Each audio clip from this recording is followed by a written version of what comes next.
My dad was somebody who always had this calming presence that anyone around him immediately fell in love with, and it served him very well being a high school principal and a stay-at-home dad while I was growing up. And I have all of these memories of things that we would do together, like taking food to the community food response and going to Rotary meetings, hosting foreign exchange students, and all these things that he did in this community that were really great to see growing up. And it really exemplified what an amazing person he was. When Dad got sick, it was really hard to watch your father go from being this amazingly strong and compassionate person to somebody that was literally fighting for their life in front of you. And that anxiety and that stress carried through to me even at 9 years old. I can remember being at school, and anytime our principal or the counselor would walk into the room, I just froze and immediately thought, this is it. They're coming to tell me that my father died. But he lived 8 months after his diagnosis with acute leukemia, and we are so thankful for all of those months that we had with him. We made the best of it. We played lots of checkers games and drank root beer floats and watched the Vikings.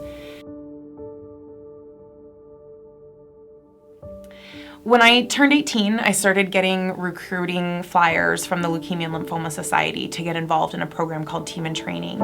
And I started fundraising for them and doing races in his memory and becoming an advocate for blood donation.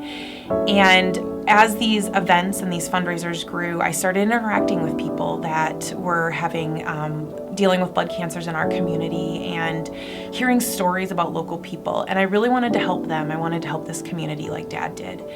And I was surprised that there was nothing for them, and that was really something that was missing for this group of patients that have such high demand and unique needs. So I was talking to my mom about it, and she said, why don't you just open your own organization? That's what your dad would have done. He opened 3 high schools. He would have opened his own organization. And that's how MedCity Foundation was born.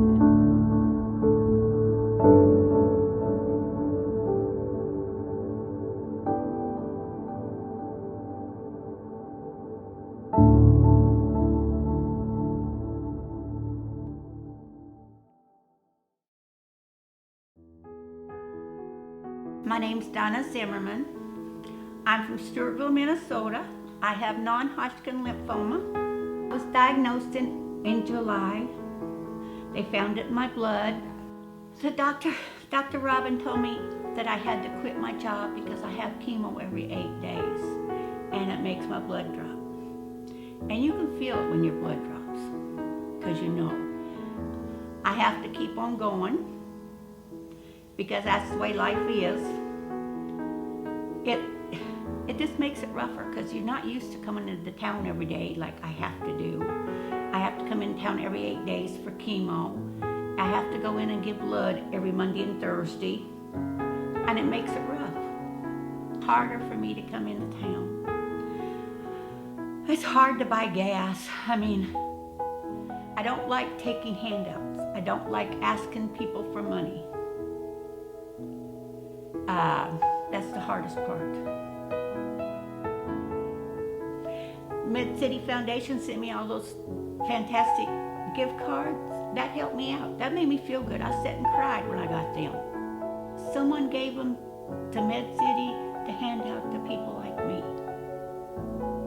And that made it really special.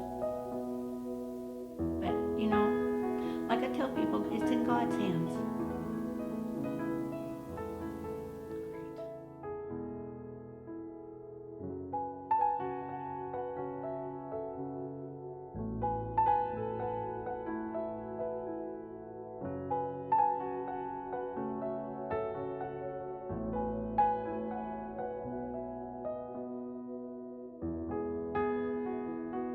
My name is Josh Snyder from Rapid City, South Dakota.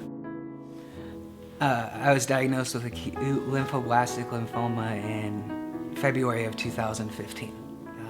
We immediately came to Rochester and was immediately put into the hospital. From the hospital, I was staying at the Gift of Life Transplant House and had to have a caregiver 24/7, so my wife had to be with me the entire time.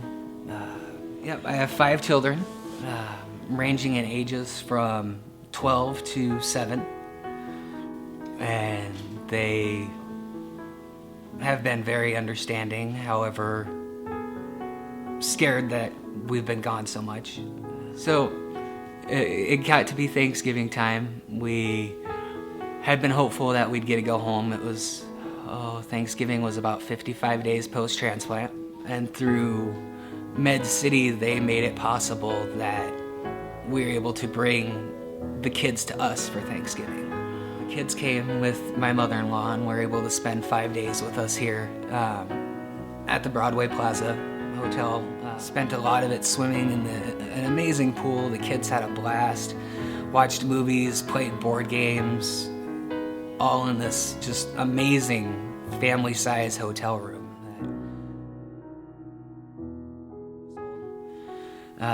Got to be Christmas time or getting close to, and we were unsure how we were going to provide Christmas for our children. Not only would we be able to go home or not, but would there be anything under our Christmas tree for them? But the docs said, you're as well as can be right now, go home. Christina rallied the troops and had packages wrapped and ready to go within just a couple of hours so we could load our car and get going. A huge thank you to MedCity for being willing and helping provide an amazing Christmas for our family. Just to see their faces when they saw them and their excitement when they saw all these gifts.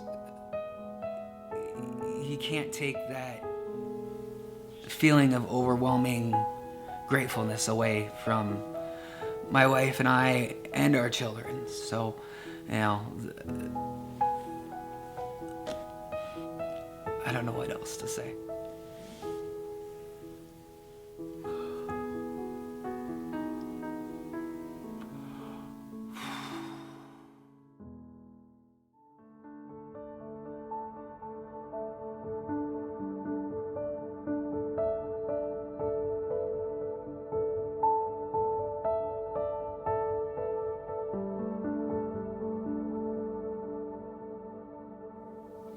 My son Carter's 7 years old. He's the oldest of 3 boys. He was diagnosed with T-cell ALL leukemia at the age of 5, shortly before Christmas. It was certainly earth-shattering to our family, upon his diagnosis, not knowing what was going to take place in the future. So there was a lot of unknown. It was very scary. The one thing that we were fortunate to have at that point in time was Mayo Clinic right here locally for us to seek Carter's care. Many of MedCity Foundation's patients don't have that luxury. They're often from outside of our community.